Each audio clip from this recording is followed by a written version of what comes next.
विद्यार्थी मित्रों, आज हम हिंदी कक्षा 12 द्वितीय भाषा में काव्य नंबर 11 जो बीत गई सो बात गई इसको समझेंगे। सबसे पहले इस काव्य के कवि हरिवंशराय बच्चन का संक्षिप्त परिचय प्राप्त करते हैं। उसके बाद प्रत्येक पंक्ति को अच्छी तरह से समझने का प्रयास करते हैं। जो बीत गई सो बात गई, इस काव्य के महान कवि हरिवंशराय बच्चन का जन्म सन 1907 में हुआ था और उनका निधन सन 2003 ईस्वी में हुआ। हालावादी कवि हरिवंशराय बच्चन का जन्म उत्तर प्रदेश के इलाहाबाद में हुआ था। उन्होंने इलाहाबाद विश्वविद्यालय में अंग्रेजी में एमए तथा कैम्ब्रिज विश्वविद्यालय से पीएचडी की उपाधि प्राप्त की। इलाहाबाद में ही वे अध्यापक के रूप में नियुक्त हुए। तब उनकी ख्याति भारत भर में फैल चुकी थी। उन्होंने आकाशवाणी में हिंदी प्रोड्यूसर के रूप में कार्य किया। भारत सरकार के विदेश मंत्रालय के विशेषाधिकारी पद को भी उन्होंने शुभान्वित किया। बच्चन जी ने अभ्युदय पत्रिका के संपादक के रूप में भी कार्य किया। हिंदी साहित्य में हालावाद के प्रवर्तन का श्रेय बच्चन जी को जाता है। हरिवंशराय बच्चन के राग, विराग, मस्ती और विषाद के कवि है। उन्होंने विश्व साहित्य के कुछ अमर ग्रंथों के प्रामाणिक अनुवाद का कार्य भी किया है। उनके प्रमुख काव्य संग्रहों में मधुशाला, मधुबाला, मधुकलश, निशा निमंत्रण, एकांत संगीत, आकुल अंतर, मिलन यामिनी और सतरंगिणी प्रमुख है। यह हरिवंशराय बच्चन यानी अमिताभ बच्चन के पिताश्री है। उन्होंने जो बीत गई सो बात गई इस कविता के माध्यम से हमें यह समझाने का प्रयास किया है कि जीवन में जो बात बीत गई है उसके पीछे व्यर्थ में शोक न करने की बात को समझाने का यहाँ पर प्रयास किया है। विद्यार्थी मित्रों, अब प्रत्येक पंक्ति को पढ़कर अच्छी तरह से समझते हैं। जो बीत गई सो बात गई, जीवन में एक सितारा था, माना वह बेहद प्यारा था। वह डूब गया तो डूब गया, अंबर के आनन को देखो, कितने इसके तारे टूटे, कितने इसके प्यारे छूटे। जो छूट गए फिर कहाँ मिले, पर बोलो टूटे तारों पर, कब अंबर शोक मनाता है। जो बीत गई सो बात गई। विद्यार्थी मित्रों, इस पंक्ति में आए हुए कठिन शब्दों को हम देख लेते हैं। सो यानी वह, सितारा यानी तारा, बेहद यानी अत्यधिक, डूब गया यानी अस्त होना, यहाँ पर दिखाई न देना, अंबर आसमान, आनन मुख, प्यारे यानी प्रिय, छूटे यानी साथ छोड़ देना, टूटे तारे यानी आकाश में तारों का टूटना, यह सब इसके कठिन शब्द है। अब प्रत्येक पंक्ति को समझते हैं। पहली पंक्ति देखते हैं। जो बीत गई सो बात गई। यहाँ पर कवि हमें बीती हुई बात को भूल जाने के लिए कहते हैं। आगे कहते जीवन में एक सितारा था, माना वह बेहद प्यारा था। हमारे जीवन में एक सितारा था, वो हमें बहुत ही प्यारा था। वह डूब गया तो डूब गया, अंबर के आनंद को देखो। वह सितारा डूब गया, यानी वह प्रिय व्यक्ति हमारा इस संसार से चला गया, तो भले चला गया। कवि कहते हैं अंबर के आनंद को देखो, यानी आकाश के मुख को, अंबर के मुख को देखो। कितने इसके तारे टूटे, कितने इसके प्यारे छूटे। आकाश में हर रोज कई तारे टूट जाते हैं और अपने प्यारे छूट जाते हैं। जो छूट गए फिर कहाँ मिले, पर बोलो टूटे तारों पर कब अंबर शोक मनाता है। कवि कहते हैं कि जो तारे आसमान से छूट जाते हैं, टूट जाते हैं, वह फिर कभी भी वापस लौट कर नहीं आते। फिर भी अंबर, आकाश अपने टूटे हुए तारों पर कभी शोक नहीं मनाता। इस प्रकार जो बीत गई सो बात गई। बीती बिसरी यानी बीती हुई बात को हमें भूल जाना चाहिए। यह बात इस पंक्तियों के माध्यम से कवि समझाते हैं। विद्यार्थी मित्रों, दूसरी पंक्ति का पठन करके उसे समझते हैं। जीवन में वह था एक कुसुम, थे उस पर नित्य निछावर तुम। वह सूख गया तो सूख गया, मधुवन की छाती को देखो। सूखी कितनी इसकी कलियां, मुरझाई कितनी वल्लरियां। जो मुरझाई फिर कहाँ खिली, पर बोलो सूखे फूलों पर कब मधुवन शोर मचाता है। जो बीत गई सो बात गई। अब इस पंक्ति के जो कठिन शब्द है उसे देख लेते हैं। विद्यार्थी मित्रों, अब इन पंक्तियों के कठिन शब्दों को देखते हैं। पहला शब्द निकलता है कुसुम।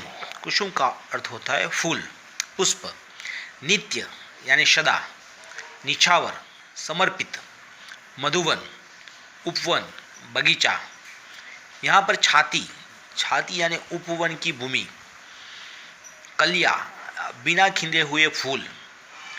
मुरझाई यानी कुम्हलाना, खिलना कली का फूल के रूप में होना। तो अब प्रत्येक पंक्ति को समझते हैं। जीवन में वह था एक कुसुम, यानी माना कि तुम्हारे जीवन में कोई ऐसा था जो तुम्हें पुष्प की तरह प्रिय लगता था। थे उस पर नित्य निछावर तुम, और तुम उस पर हमेशा न्योछावर होते थे। वह सूख गया तो सूख गया, मधुबन की छाती को देखो। वह तुम जिसको अच्छी तरह से चाहते थे, जिससे आप प्रसन्न हो रहे थे, वह वहाँ से समाप्त हो गया। तो आपकी प्रसन्नता मानते थे, वो जीवन का वह प्रिय फूल सूख गया तो सूख जाने दो उसे। आगे कहते हैं कवि, सूखी कितनी इसकी कलियां, मुरझाई कितनी वल्लरिया। जो मुरझाई फिर कहाँ खिली, पर बोलो सूखे फूलों पर कब मधुबन शोर मचाता है। जो बीत गई सो बात गई। कवि कहते हैं जरा मधुबन यानी बगीचे के मजबूत सीने को देखो। अब तक मधुबन की जाने कितनी वलिया कल्लरिया सूख गई और जाने कितनी लताएं मुरझा चुकी है। नए सुखी कलियां फिर खिल सकी और न वे मुरझाई लताएं फिर हरी हो सकी। पर मधुबन अपने सूखे फूलों के लिए कभी विलाप नहीं करता, कभी शोक नहीं मनाता। इसलिए कहते हैं कवि कि जो बात बीत गई वह बीत गई, उसे याद करके दुखी होने में कोई लाभ नहीं है। विद्यार्थी मित्रों, आगे की पंक्तियों का पठन करते हैं। जीवन में मधु का प्याला था, तुमने तन मन दे डाला था, वह टूट गया तो टूट गया, मदिरालय का आंगन देखो, कितने प्याले हिल जाते हैं, गिर मिट्टी में मिल जाते हैं, जो गिरते हैं कब उठते हैं, पर बोलो टूटे प्यालों पर, कब मदिरालय पछताता है, जो बीत गई सो बात गई। अब इसके जो कठिन शब्द निकलते हैं उसे देखते हैं। यहाँ पर मदिरालय शब्द का अर्थ होता है शराब खाना। मधु का अर्थ भी शराब होता है। शोर मचाना यानी विलाप करना। और अब इन पंक्तियों को अच्छी तरह से समझते हैं एक एक करके।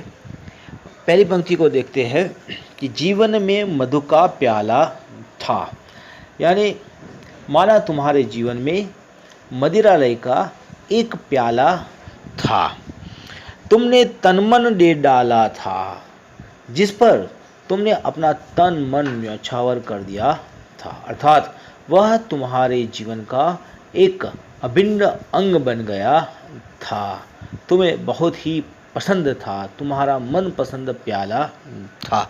कवि कहते हैं कि वह टूट गया तो टूट गया, मदिरालय का आंगन देखो, कि वह तुम्हें मनपसंद जो प्याला था वह टूट गया तो टूट गया, जरा मदिरालय यानी शराब खाने का प्रांगण तो देखो।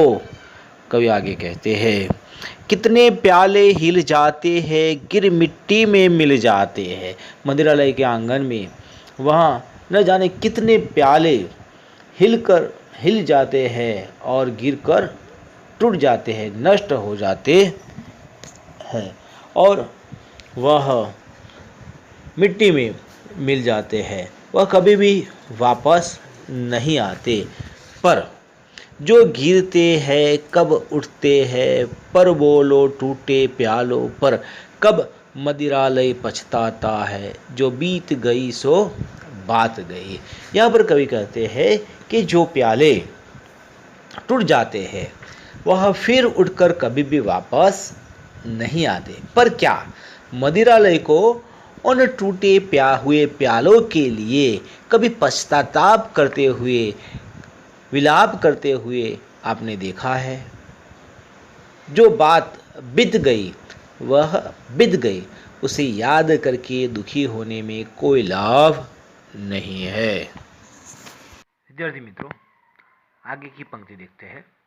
मृदु मिट्टी के है बने हुए, मधुगट फूटा ही करते हैं, लघु जीवन लेकर आए हैं, प्याले टूटा ही करते हैं, फिर भी मदिरालय के अंदर मधु के घट है, मधु प्याले है, जो मादकता के मारे है, वे मधु लूटा ही करते हैं, वह कच्चा पीने वाला है, जिसकी ममता घट प्यालों पर, जो सच्चे मधु से जला हुआ, कब रोता है चिल्लाता है, जो बीत गई सो बात गई। विद्यार्थी मित्रों, अब प्रत्येक पंक्ति को समझने का प्रयास करते हैं। पहली पंक्ति में बताया गया है मृदु मिट्टी के है बने हुए, मधुगट फूटा ही करते हैं। मदिरालय यानी शराब खाने में गड़े मिट्टी के बने होते हैं, इसलिए वह बहुत नाजुक होते हैं और अक्सर फूट जाया करते हैं। लघु जीवन लेकर आए हैं, प्याले टूटा ही करते हैं। यही हाल मधु प्यालों का भी है, इनका जीवन बहुत छोटा होता है। आगे कवि कहते हैं फिर भी मदिरालय के अंदर मधु के घट है, मधु प्याले है, वे अक्सर टूट जाया करते हैं, फिर भी मदिरालय के अंदर मदिरा इन घड़ों में ही रखी जाती है और लोगों को मदिरा प्यालों से ही दी जाती है। आगे कहते हैं जो मादकता के मारे हैं, वे मधु लूटा ही करते हैं। जो लोग नशे के अभ्यस्त हैं, वे मदिरा का सेवन हमेशा करते रहते हैं। वह कच्चा पीने वाला है जिसकी ममता गट प्यालों पर है। कवि कहते हैं जो व्यक्ति मदिरा के घड़ों और प्यालों के टूटने के बारे में सोचता है और उससे उनका लगाव होता है, वह कच्चा यानी नौशिखिया पियक्कड़ होता है। आगे कवि कहते हैं कि जो सच्चे मधु से जला हुआ कब रोता है चिल्लाता है, जो बीत गई सो बात गई। यहाँ पर कवि कहते हैं कि जो सच्चे अर्थों में मदिरा का सेवन करने वाला होता है वह मदिरा के घड़ों और प्यालों के टूटने पर रोता चिल्लाता नहीं है, जो बीत गई सो बात गई, वह हमेशा के लिए समाप्त हो गई। विद्यार्थी मित्रों, અહીંયા આપણું કાવ્ય સમાપ્ત થયું। ઘરે રહો, સુરક્ષિત રહો।